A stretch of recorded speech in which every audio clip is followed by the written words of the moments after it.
ওরে যারে নাই ওরে তোরি গাতারি ওরে যে রূপেটা নীল ওরে নীল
আমি চলে এসেছি। ভালো করেছেন। আচ্ছা ওই তো মহেশ ব্যাপারীকে, হ্যাঁ হ্যাঁ ওই তো মহেশ ব্যাপারীকে সঙ্গে নিয়ে শ্রী শ্রী গুরুচাঁদ ঠাকুর এদিকেই আসছে। হরিবল হরিবল হরিবল হরিবল। আপনারা সবাই তাকে দাঁড়িয়ে সম্বর্ধনা জানান, সবাই তার নামে জয় ধ্বনি করুন। জয় জয় গুরুচাঁদ ঠাকুর কৃপে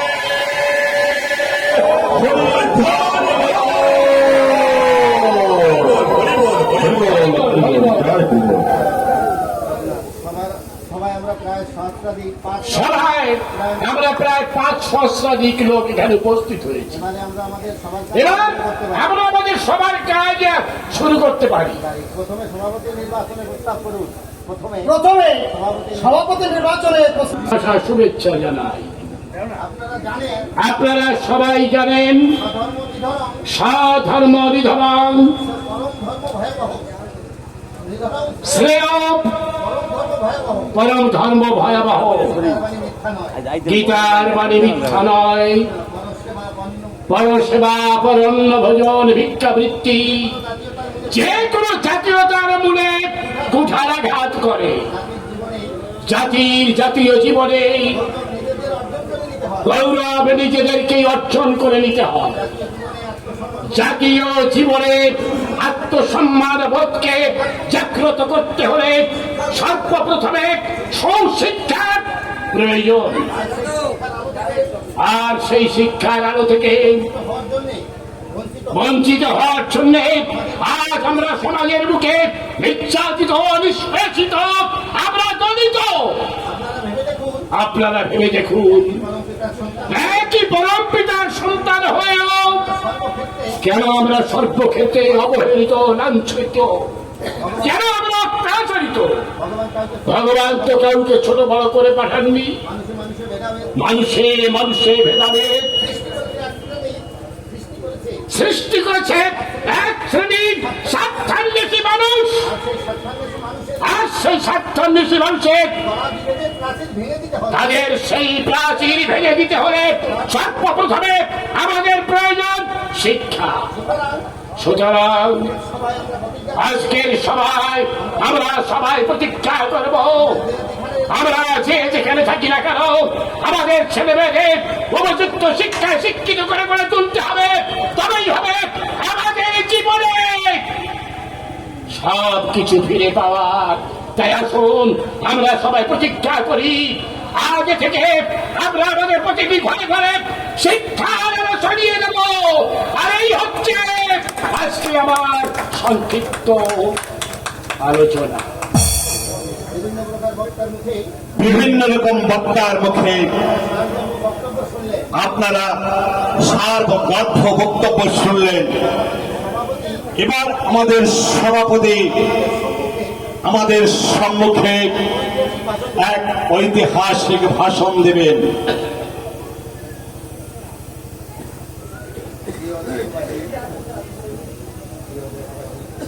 প্রিয় দেশবাসী, বর্তমান আমাদের সমাজে যে সুতমার্গ প্রবেশ করেছে, নবশূদ্রকে যে অস্পৃশ্য অপান্তেয় চণ্ডাল নামে আখ্যা দিয়ে তাদেরকে কোল ঠাসা করে রাখা হয়েছে, অনুন্নত হিন্দু নামে যে শ্রেণী বিভাগ করা হয়েছে, জাতি তত্ত্বমালা বিশ্লেষণ করে যুক্তির মাধ্যমে বুঝিয়ে দিতে চাই যে কুলধর্মে আমরা গরিয়ান ও বরিয়ান। কালের কূটচক্রে আত্মপরিচয় বিস্মৃত হয় আজ আমাদের এই দুর্গতি। ঈশ্বরের গোড়া সাম্যের জগতে অসম্যের বীজ বপন করে ভাইয়ে ভাইয়ে কেনই হানাহানি, বিশ্ব ভ্রাতৃত্বের বন্ধনে সকলে আমরা ভাই ভাই। এর মধ্যে হিন্দু, মুসলিম, বৌদ্ধ, খ্রিস্টান কোন ভেদাভেদ নেই। ঈশ্বর ভিন্ন উপাসনার প্রণালী মাত্র। বাহুর ক্ষেত্রে আমাদের ঘৃণা করে, এটা আমাদের সংকীর্ণতার পরিচয়। উদারতাই হচ্ছে আমাদের পৌরাণিক ঐতিহ্য। দুর্বৃত্তের অত্যাচারে জর্জরিত হয়ে স্বধর্ম রক্ষা করার জন্য বারে বারে আমাদেরকে বনে জঙ্গলে আশ্রয় নিতে হয়েছে। সহস্র বিপদের মধ্যে থেকেও মাথার ঘাম পায়ে ফেলে ক্ষুধার অন্ন জুগিয়েছে গদস্য শোষণা নাস্তি। এখন আমার বক্তব্য হচ্ছে, নিছক ধর্মনীতি পালনে কোন জাতি স্বাবলম্বী হতে পারে না। ধর্মনীতির সঙ্গে শিক্ষানীতি, সমাজনীতি, রাজনীতির পূর্ণ সংগতি থাকা প্রয়োজন। ভুলের মাসুল আমরা অনেক দিয়েছি, কিন্তু আর নয়। বলুন বলুন এখন আমাদের কি করতে হবে? ন্যায় মাপা বলহীনের লভ্য, বাহুতে শক্তি সঞ্চার করো। দেশ বিদেশে গিয়ে ব্যবসা বাণিজ্য করে অর্থ উপার্জন করো। কৃষিকার্যে মনোযোগ দিয়ে খাদ্যে স্বয়ংসম্পূর্ণতা অর্জন করো।